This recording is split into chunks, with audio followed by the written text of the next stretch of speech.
Dun, dun, dun, dun, dun, dun, dun, dun, dun, dun, dun, dun, bwong. Dun, dun, dun, dun, dun, dun, dun, dun, dun, dun, bwong. Anyway, hello.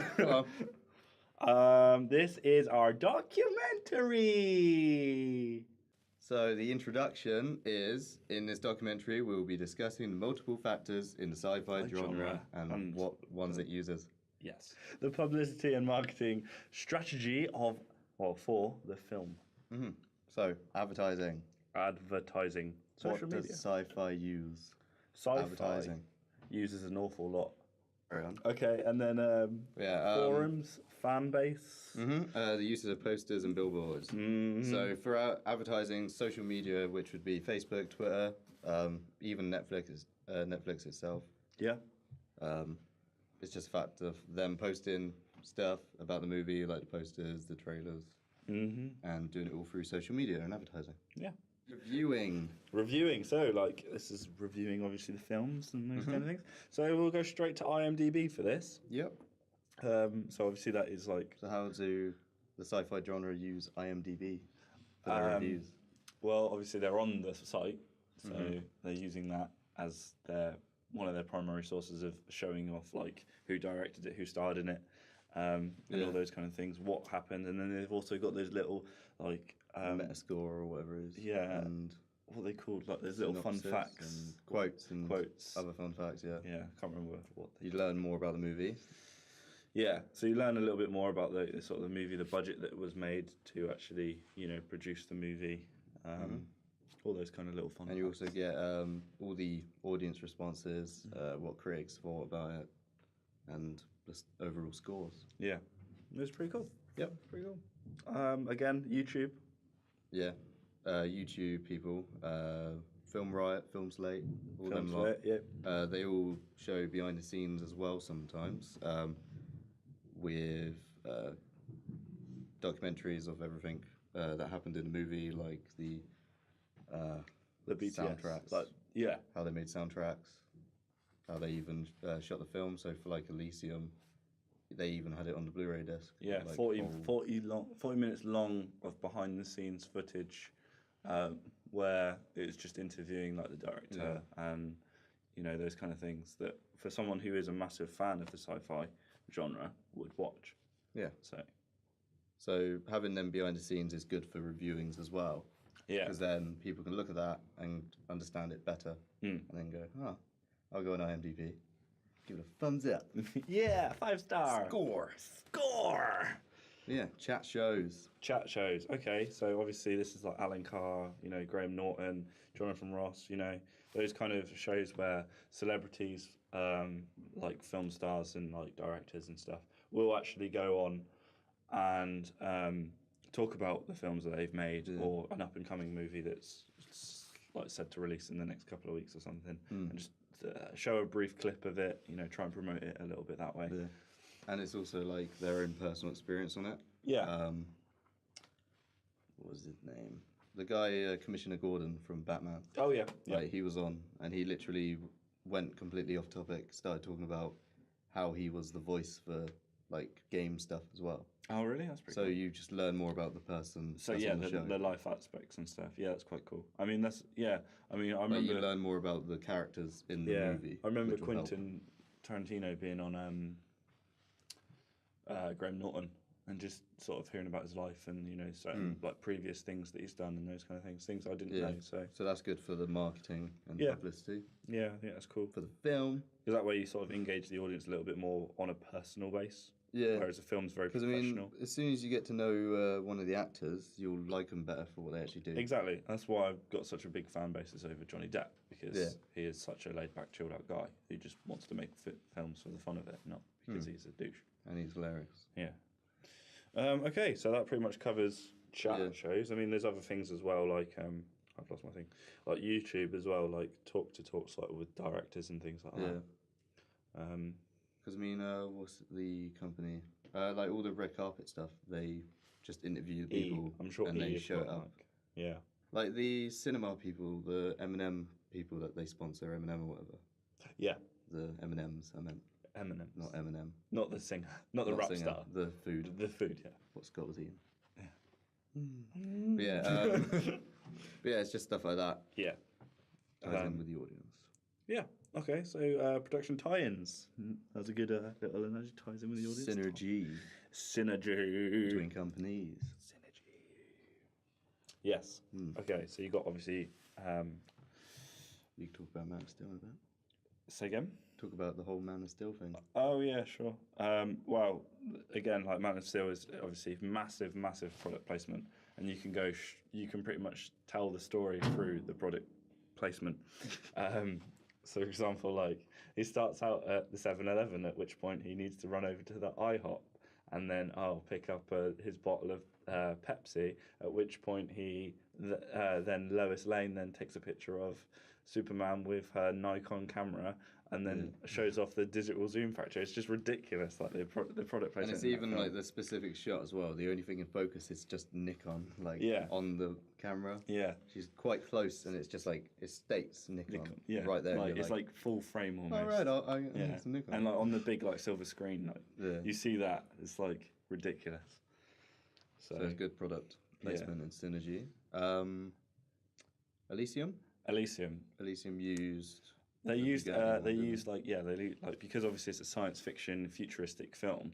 They obviously still wanted to keep like real world sort of advertising as if it was adapted from real world. Exactly, yeah. So they wanted to try and make it look like it was a shot through the future kind of thing. Yeah. And you see that with one of the rich guys in the film who has a spaceship with the Bugatti symbol on it. And a Bugatti car is obviously ridiculously expensive. It's like one of the most expensive cars in the world. And they've sort of done it, and they've designed a spaceship the same way that the Bugatti Veyron has been made. So, because it was that one character that literally only he had it. It was like gold rims and like red, black, and everything. Yeah, and he even has like rich on his name, so it's just that's product tie-ins as well. Yeah, saying that you have to be rich to own this car as well. Exactly, and it's again with Iron Man. You know, in all the Iron Man films.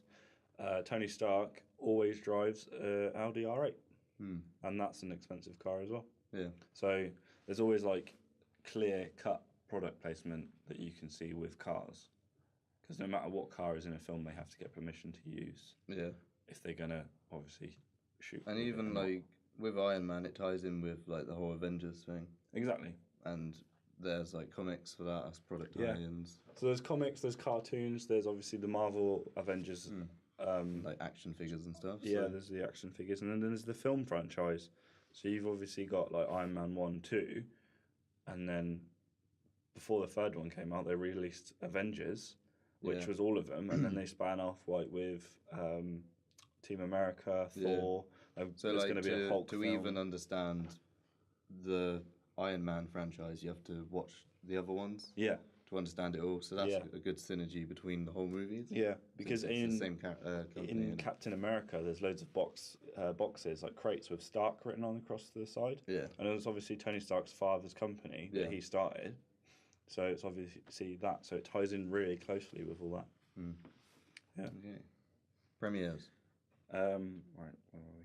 I've lost myself.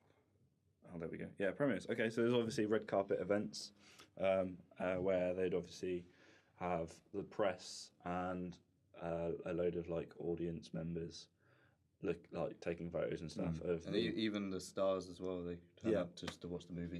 For the first time. They turn up to see it, see how the film went, the finished production, I suppose. And then even after the premieres, it gets like nominated sometimes as well. Yeah, like nominated for an Academy Award. Award. That's how they do it all as well. Like just see it and go, it's good. That's good. Yeah, I like that. Let's talk about cinemas do it as well. Yeah. Because Odeon does it sometimes, where they just have like a week early release of like. Yeah. They did it for The Hobbit, I think. Yeah, when it's premiered, they'll bring it out like a week in advance. Yeah, but it's like a bit more expensive. Yeah, like the first time to watch it straight away, it's like £10 or something. Yeah, it's stupid. But yeah, no, that's cool. I mean, if you're really if you think you're going to be a massive fan of that film, it gives you sort of early access in a way. Yeah. And again, like with cosplay events, you know. Like Star Trek and everything. Exactly. Like Comic-Con, basically. Yeah. The whole thing. Because again, speaking of Marvel, again, obviously, you know, that's a superhero-based thing. It's not quite sci-fi. I mean, it's very similar. the Batman vs Superman. Yeah. Like they even showed that at Comic-Con, the trailer. So that's Yeah. a premiere itself. Yeah. The first time showing the trailer. Yeah, was and the at that cast, thing. you know, the main cast will go Yeah, the main and read guy a few was there. lines, answer questions from the public, and you know. So it all just ties into it as well. Yeah. Right. Should we talk about awards? Mm-hmm. Okay. So BAFTAs. So, yeah. What are the BAFTAs before we start? The BAFTAs are basically the nominees get awarded. Yeah. A few selection of people get awarded what they want, and whatever movie or whatever character or best actor, best role, whatever, they'll get the award for it. Yeah. And that also gets put down on the movie, like title and everything. Like, can't remember, like No Saving Private Ryan. Yes. All over that, it just says nominated for 5 awards. Yeah. Even before it was out, it's nominated. Yeah. They've seen it at premieres and stuff. Yeah, and like they've put obviously what the film critics have given it like 5 stars, 4 stars, 5 stars, 5 stars. You know, all those kind of things, and then a little quotation like "must see this film" or "laughed all the way through" or you know something So like that. Like even that ties in with advertisement as well. Yeah. Because it's just you see something that says nominated and you think, oh, it's gonna be good. Yeah. Yeah. And they usually are. Exactly. So they get nominated for awards like Elysium and things. Yeah. Okay, great. So so online presence. Yes. So yeah, social media sites: Facebook, Twitter, and YouTube. The big ones. So basically, they can make like their own profile. Like, what was it? A few movies they even have like their characters actually on Twitter itself as well. Yeah. As well as Facebook, they have their own profiles. Yeah. Like people could just follow like their fan base profiles. Yeah, yeah. So with Iron Man, there's like Tony Stark will have his own Twitter account and his own Facebook account in a way, but it won't actually be like that. It would just be a corporate someone that runs it. But then all that ties into the whole advertising and online presence. Yeah. And with YouTube, it's just the whole distribution of their trailers and behind the scenes. So they'll show clips of the movies. It's more interactive, having all the social media sites and all linked up. Yeah. It just shows that they're actually active itself. Quite recently as well, they've not only been releasing trailers, they've been releasing teaser clips. So it's like not even a 30-second like loads. trailer. Like remember when Batman came out? Yeah. Did you remember seeing that teaser trailer? Yeah. After every advert. Yeah. Like you see it and you're like, oh, okay, Batman. And then it's there again. You're like, what? Yeah. It's like 3 times within like 20 each minutes episode or something. They did it on Channel 4 a lot. Yeah. And it just got really annoying. But that's a good way of advertising because I looked at that and I was so excited to watch that. Yeah. And it was such a good film. So next up is how the producer considered the target audience during production. Okay, so this is obviously audience research. So sort of the codes and conventions of the sci-fi genre, if you will. Sci-fi. Sci-fi, yeah. Okay, so Nathan, do you want to sort of talk about that a little bit? Yeah, the audience research. So basically, the producer would look at what the audience wants from many other films and tie it into their own film. Referencing. Like, see, if I wanted to make a sci-fi, I'd look at something like Star Trek, look at how they do it visually, and sort of try and incorporate it into mine. Yeah. Like, pick out the good bits, throw it in. Yeah. And that's basically it. It makes it more appropriate to the specific audience that you want within the sci-fi genre. Yeah. Like lens flares. Everyone wants lens flares. Now, after J.J. Abrams was just like pretty much the inventor of lens flare. Star Wars is just the audience research of Star Wars is going to be lens flares now, so everyone's going to want that. Yeah. It's J.J. Abrams. They're going to want what J.J. Abrams can bring to it. What he brings to it. So yeah. I agree with that. Yeah. That pretty much summed it up in a nutshell. Really. Yeah. So what the producer wants people to see it as, basically. Yeah. So it is sci-fi. It's not like a romance or something else. Yeah. Yeah. Because otherwise that'd be stupid. Yeah. Okay, that's cool. Yeah. All right, next one. Producer response to research. Yeah. So they seem obviously they've done the research for the movie genre and they followed the codes and conventions of it. So that just ties into the audience research basically as well. Yeah. I think that's they go hand in hand really, don't they? Oh, losing my so yeah, like District 9, for Elysium, he made District 9, didn't he? Yeah. So you look at what was good from that and bring it back in to Elysium. Yeah. And add on. That's what I really like about Niall Blomkamp, is Yeah. the fact that he kind of does those things. So that's probably his response to the research, was he sees what people want and then he'll just give it to them. Yeah. Because that's what you should do. Make people happy. Make Like yourself. a gangster. Yeah. Yeah, man. All right. That was pretty cool. Audience targeting. Okay, so this is obviously looking at the genre, and what's specifically in the genre, I suppose. So who's it targeted, basically? Yeah, so the target audience for that genre makes sense. So like, because the sci-fi genre is a very boyish thing. Yeah. All the sort of the females what aspects are would they put in the movie sort of sexualized a little bit, because obviously it's a male target audience, so they sexualize women. Yeah. Because that will explosions, because that's what men like. Domination. Boom. So yeah, so that follows, like, Elysium does that as well. Does it? No. No, but yeah, Elysium follows it kind of in the way of, like, the lens flares, the shaky camera. Because District 9 did that with shaky camera a bit. The space station, kind of outer space, spaceship, robots. So they just aim it for their audience they want, like teens, basically. Yeah. The people that are interested in, like, I'd love futuristic action. I love them type of movies. Yeah. While my dad or my mum would probably sit there and go, "What is this? What was that about? That one scene, what was that about?" Where I'd be like, "There was lens flares everywhere. That was amazing." Yeah. Distribution. So this is like Blu-rays, DVDs, Netflix, yo. I don't know why I was digital. Yeah, digital. Video. Versatile. Disc. All right. Well, I don't know the correct terminology, Josh. You should, because this is a documentary, mate. Oh yeah. So yeah, the digital versatile disc. Yep. It's basically extinct now. Yeah, it's losing its touch, and I think Blu-ray is going to be out the door very soon as well. Yeah. Because we've got Stream now, where we can stream something instantly from the internet. Yeah. So Netflix, as long as that can get up to Blu-ray quality, people are going to eventually stop watching Blu-rays and buying their, rather than, like, is it Plex? You're on about that app? Yeah, Plex. You could just upload stuff. You could just upload stuff onto it. So you just buy your films as a bitcode, like you can with a PC game or something now. Yeah. Where you can just download it to that. You pay for that, and that's yours. So it clutters up. And then you can just sell stuff. Yeah. So there's less clutter in your house. There's less local files, more virtual digital files. Yeah. Like physically none. Virtually loads. Digitally loads. Yeah.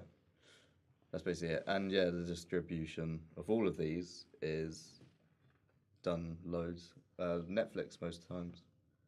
For TV shows, Netflix is really good for that. Yeah, like they'll advertise on television. Yeah. And then obviously they'll distribute through their own website, and you can't get it anywhere else. DVDs and Blu-rays. Yeah, they do like the standard. Yeah. Standard edition, extended edition, like all that stuff, limited editions, other distribution like that. And it normally go through Sony as well. Sony Entertainment has an awful lot to do with. Well, it's like DVD distribution. Spider-Man, all their movies, they're all like Sony. Yep. So they allow you to stream it as well. Even Elysium. Yeah. Like you buy the disc, you could put it on what's it called? Sony Entertainment's web. Ultraviolet. Ultraviolet, the website. And you just stream it. Yeah. From your phone or anything. Yeah. So you can have it on. So they're basically almost trying to push it out of the way anyway. Like digital streaming is the way to go, basically. Yeah. So the relationship between audience and film. What's that about, Nathan? Thank you, Josh. Yeah, the relationship between audience and films. Yes. What's that about? So yeah, active spectatorships is the one we're going to be talking about now. The audience is massively involved into the sci-fi genre. Yeah. The conventions of it, the fandoms, and the fan fiction. Yeah. So that just basically is all of what everyone will bring to the movie. Yeah. everyone that will bring what the something to sci-fi that genre community. will bring to it all. Yeah. So, for example, that film will be made. Everyone will love that film. So there'll be a huge relationship between that and. So people will start dressing up like that. People will get Comic-Con, tattoos. stuff like that. You know, from that, you know, hundreds of people have got Star Wars tattoos. You know, and people will dress up like the characters, like Princess Leia and Luke and Darth Vader and Darth Maul and Darth Bane, who wasn't even actually one of the characters until one of the people, one of the audience members, really enjoyed the film, so they went and wrote their own fan fiction about the thing. They want to make their own story because they like it so much. Yeah, in that world. What are the pleasures of a sci-fi genre, Josh? They're very pleasurable. Blah, blah, blah, blah, blah, blah. Okay, so they are lens flares, basically. Obviously, yeah, like lens flares, like the typical sequences you get. So like the panning shot of like space and stars and stuff are like moving. It's just basically like it's just all the aspects you want to see in a movie. Yeah, that makes you want to watch it. Like makes you happy to watch it. Yeah, almost like Elysium. I'd watch again, just for the fact that it's like Halo. Yeah, but Elysium was inspired by a book. Yeah, and the book also inspired Halo. Yeah, but that's why I like Halo so much, and I'd probably love that book if I read it. Yeah, exactly. Because it would just remind me of those things. Yeah, those characters and like the whole story to it. Yeah. Basically. Yeah. Yeah. Basically. Okay. So are we and good? Also sequels is pleasurable sometimes. Sequels are pleasurable. Like loads of people are going to go crazy about the new Star Wars movie. Exactly. When that's out. And that's a pleasurable thing. I mean, there's been already there's been so much heat about it. You know, it was on the news that they were auditioning locally. I wanted to be Jabba the Hutt. Exactly. Like everyone wanted to be like part of the characters, and like thousands and thousands of people got turned away. Yeah, but at least they're getting the opportunity. Exactly. And that's what would make the movie pleasurable to them. Yeah, because they could have been a part of it, or you know, some of them were a part of it, even if they're just extras. You know, like Warwick. Yeah. He's in literally all the Star Wars movies. Did you know he's in Phantom Menace? Is he? Yeah. I remember he was... that makes Star Wars great for me now, because I know he's in it like 3 times. Oh, right. I thought he was only in it. And he's once. an Ewok. I know he's in Ewok, but I didn't realise he was in it more than that. The bit where Anakin's doing the pod racing, up by the stands, he's there by Jabba the Hutt. What, just stood around? He's just laughing at them. That little creepy thing, like, which is boring. But yeah, let's carry on. Frameworks of interpretation. Okay. Interpretation. Obviously, this is multi-strand, single strand. Do you want to elaborate on them, or is like the hidden meanings within the film. Yes. So within the genre itself.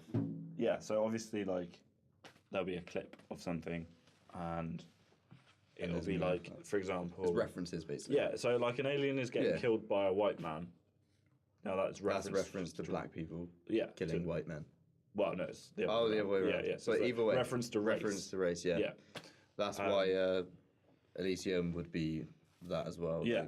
Because of the whole Mexico, Los Angeles.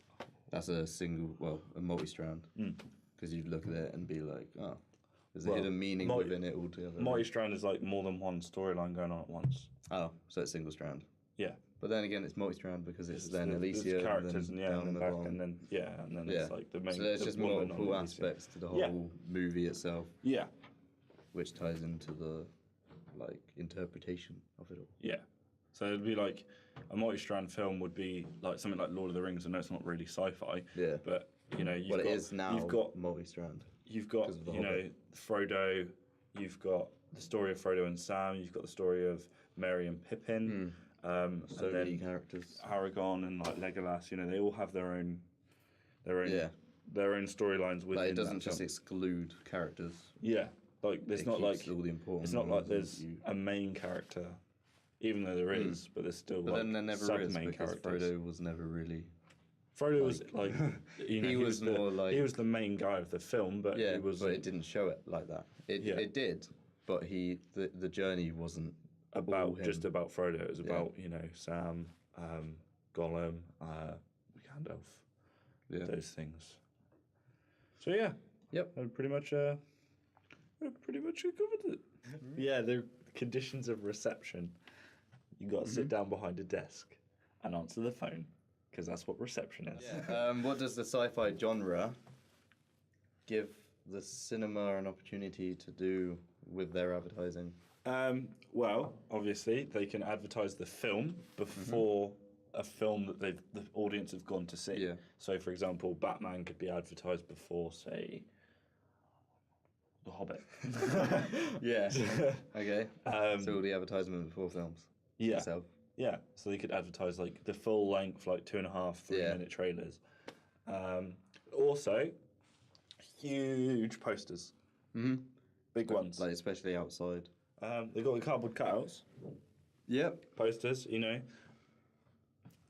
So obviously So the cardboard. Doctor Who does that as well. Yeah. But that's in cinema.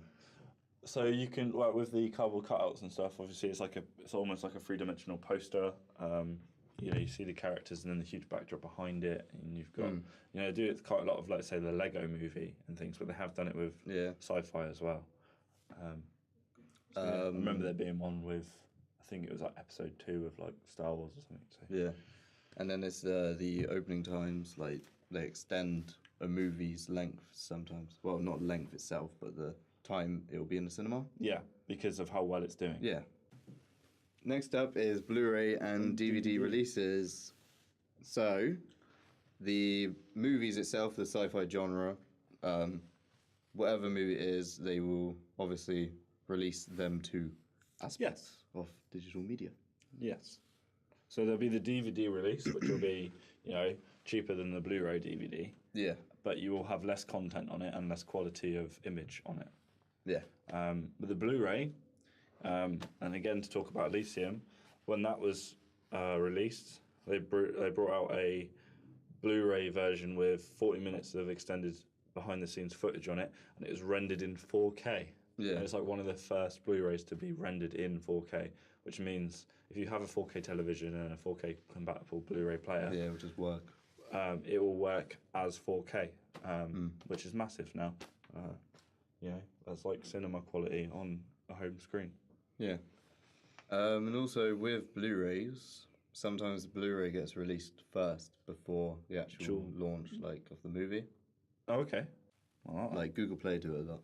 Oh, okay. Yeah. If you know what I mean. Yeah, and obviously Google Play, like, you can. But then that's more digital. You can buy movies from Google Play as well. Netflix, all the streaming, other stuff. Yeah, Now TV. Even Love Film. When it comes to older movies, they're on YouTube now. Some of them. Yeah, so Just you can watch like a film that's like 70 years old. Legitimately on there. Yeah. Legally. Yeah, because it's a year thing. Yeah. Yeah. Okay. All right. So next one, intertextuality. Yeah. So the referencing of films. So sci-fi does that a lot. We already talked about Elysium with Halo references. Yeah. The book references, like visually referencing. Yeah. But actual characters, I'm not too sure. Yeah, because obviously the style of the setting is very similar. It's quite similar, but a bit different as well. But the characters are completely different. The characteristics, like, when I looked up on IMDb, he's getting like the whole bodysuit, the bodysuit type thing, the Hulk suit. skeleton put together on him. It's called the Hulk suit. That is an actual reference to Minority Report. Oh, is it? Yeah. The fact that they're in a modern world, futuristic world, and they're still using rusty equipment to put stuff, like, do surgery. Yeah. That's the whole. It's not an actual reference, like, intended. It's just what popped up on there saying this is what it could be referencing, or it's just a statement. Like, it's quite funny that. Yeah. It's quite funny that they're in a futuristic world. But they still don't have, like, the newest equipment out. Yeah, like Elysium up there did. Like, he wouldn't have even needed surgery or something. They'll just do something. I love the way they shot that. It was all handheld on Earth, and then everything was done with machinery, like camera-wise. Yeah. On Elysium. That's cool. So that's, like, references when it comes to visually, basically. Yeah. That's pretty much it, isn't it? As far as intertextuality goes. Yeah. So what else has been It's like, referenced? what about characteristics? So references of characters, other things. Avengers is just a huge reference to Iron Man, all the other characters. Well, yeah, because Like their movies, because Yeah. they're all linked together, but it's still referencing each other. Yeah, because Like their attitudes, their like Iron Man characteristics. 3 Yeah. references Avengers because you need to watch that to understand Iron Yeah. Man 3, and then like You'd need to know who Loki is before you could watch the Avengers. so you'd have to that's watch 4. referencing the films itself and characters and stuff. Yeah. Okay. Cool. All right. So Third readings. third reading. So this is obviously the audience response. So audience responses like IMDb, movie forms. Yeah, movie Stuff forms like that. and things. So, like, obviously, how well did the audience respond to the film? Like, did they prefer it over the previous, or, you know? It's like, what does sci-fi genre prefer to use when it comes to their readings? Yeah.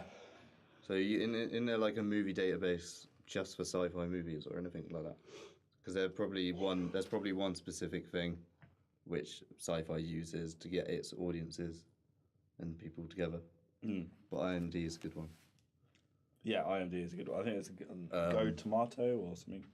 And also, most movies make their own websites as well with their own forums and stuff like that. So that could be their own preferred readings of what they want. Yeah. They want people to come to them rather than them researching. Yeah. Sometimes. Because you can get biased opinion and things, and it's hard so to that's make. like first-hand preferred readings of audience responses. Yeah. Yeah? Yeah. Yeah. Yeah. So now we're going to go to effects. Okay. So the effects is a huge one for sci-fi, isn't it? Because you have obviously visual effects in it massively. So a lot of it is studio based on blue screens and green screens. You know, it's all chroma keyed a lot of the time purely because they want it ease to of access as well. Yeah, exactly. Because it's sort of filmed in outer space a lot. They can't go to outer space to film it because it just costs hundreds and hundreds of billions of pounds. So it's like Gravity. Yeah. Effects-wise, in sci-fi almost, that's like amazing. Yeah. Because they're not actually out in space. But no, but it looks like they actually are. Yeah. Yeah. Like there's nothing you can look at and go, hold on a minute, they're not actually there. That's fake. That's like fake. If we introduced that movie like 30 odd years ago, people would be like, how did they get in space? So it's just crazy. Yeah. So it's just the effects is just the basic aspects of the movie which people want to see what they want to put in their movie. Yeah, so you could have, say, the codes and conventions of it would be like lens flares again, or explosions, or you know, in a spaceship that wouldn't actually have been in the original shot. It would have just been a 3D model designed on, you know, a program that was then mapped into the stuff. And it's also like the whole color style of the sci-fi movie is sort of like a blue tintish. Yeah. Or oranges. Yeah. Oranges and blue, they like. Or they like to contrast between the two. So, like, say the good character will be shown in this light, but then the bad character will be shown in this light. Yeah. Like, because like Elysium is basically like when he's down on Earth, there's loads of orange light, like the street lamps and stuff like that. Yeah. And then sort of very halogen-y, kind of unnatural, and then up on Elysium. And then up on Elysium, it's almost like it's daylight everywhere, like complete white. Yeah, lovely, clean, like like even lights. that black room, the effects for the black room was still soft, like soft looking. It's even just though lighting it's just effects a black, as well. Black room, yeah. Awesome. What's the next one? Fandom. Fandoms. Okay. So the sci-fi genre uses fandoms a lot. Massively. You know, again, Star Trek. Yeah. Massive fandom for Star Trek because you've got. Because the TV shows sort of brought all that on. Yeah, exactly. People wanted to dress up like all the characters. And just make their own fan base. Make their own fan fiction. I mean, that's referenced in Breaking Bad with Badger and Skinny Pete talking about how they've got their own episode. And weren't they also like, like drawing stuff or something? I think so. Comics, or wasn't Jesse drawing comic? Jesse had his own comic of himself. Yeah, So that is a fandom. The fact that he's looked at something and then wanted to be so much like that he's drawn himself as a character. Yeah. Like his own character. Yeah. So yeah, sci-fi genre uses a lot of that. Massively. Like everyone will look to the sci-fi genre and want to be one of them characters. Yeah, it's the main. I think it's probably the main source of film and television that would be fandomed, compared to absolutely anything.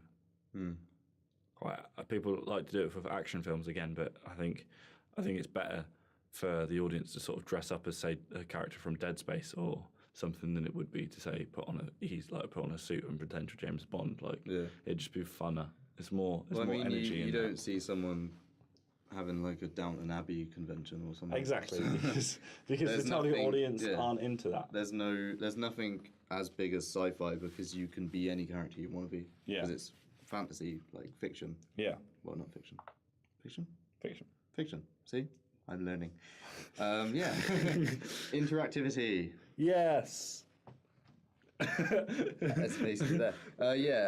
Sci-fi uses a lot of interactivity with all the social media. Games, a lot of games. A lot of games come out of films, and a lot of films are referenced with all the Star Wars games. There's a good game that you can play on the Elysium website before they brought that film out on Was it shooting down all the people? No.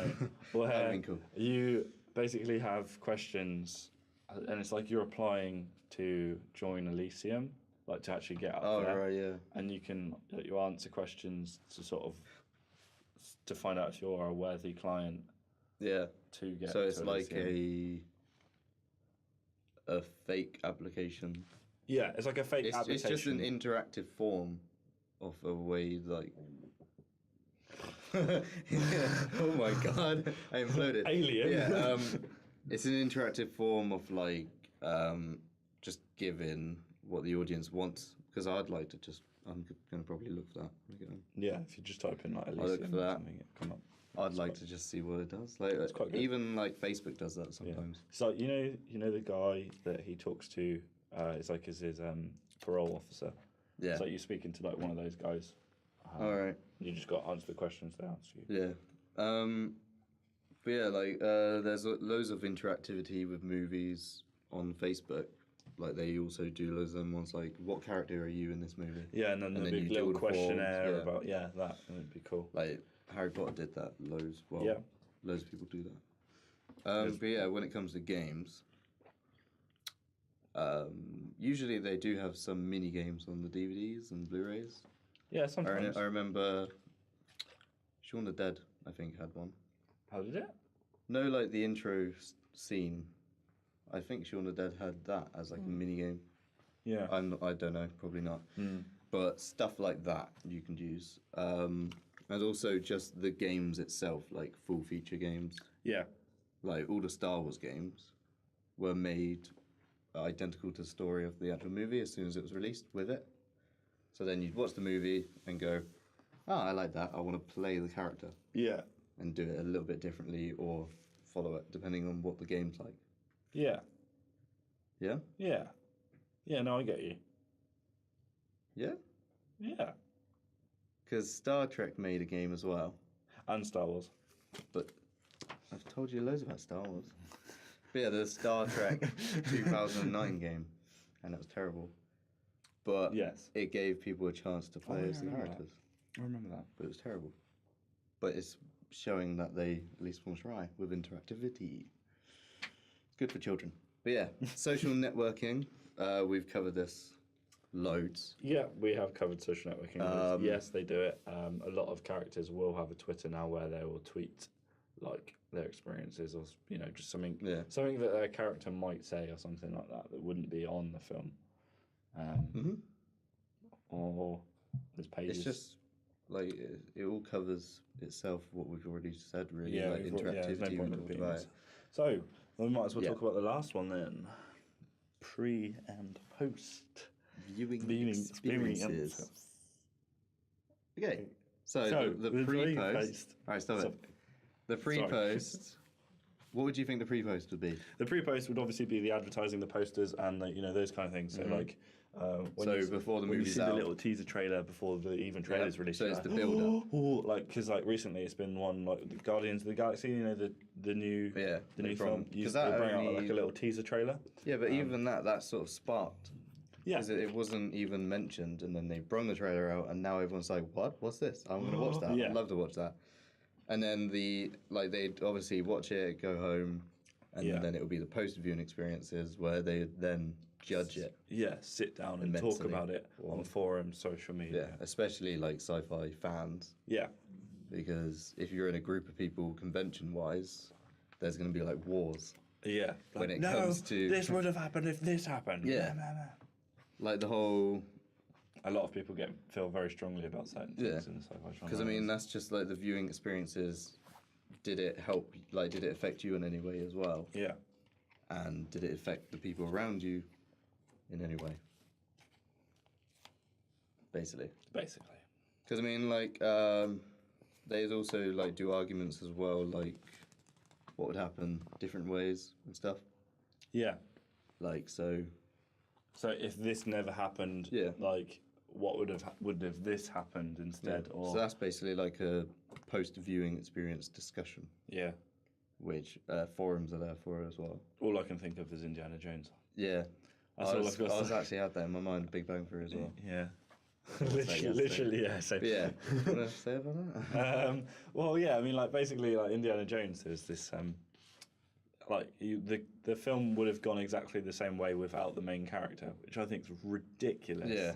Like, but it's a good story. Yeah, still. the Nazis would have found the Ark, killed themselves, even if Indy didn't have anything to do with the film. To be honest, like he was only there just to add a bit more excitement, and he was basically the camera. Yeah, he was the guy. He was follow. the camera, the following guy. Yeah, he was the guy that's it's like just straight lines. Anyway, should we sum up our findings for the sci-fi genre analysis documentary? Yeah. And there's always going to be references to other media, and I think it's going to increase. Like it will advance as time goes by. Yeah, massively. Like more stuff will happen, different techniques will appear. Yep. Like Gravity. Another person like J.J. Abrams will come along. Yeah, create a new and style. I think Gravity has literally changed the face of the sci-fi industry, even though it's not a science fiction film. It's just a thriller, really. Yeah, it's just like a psychological. Thriller. That's the one. That's the word I was trying to think of. Because of all the techniques they used to actually get what the images they wanted. So who knows now? Especially like the sci-fi genre will never. It will always be the same in the aspects of space. How it's going to be, and like convention wise. If I said sci-fi to you, you'd think space. Like, it'd always be that. Star Wars, all that style. And then it just gets advanced and adapted over time, basically. Yeah, and as age goes on, like science fiction brings technology into the real world. Yeah. Like for example, in Star Trek, that's basically it. It's innovation for the future as well. Yeah.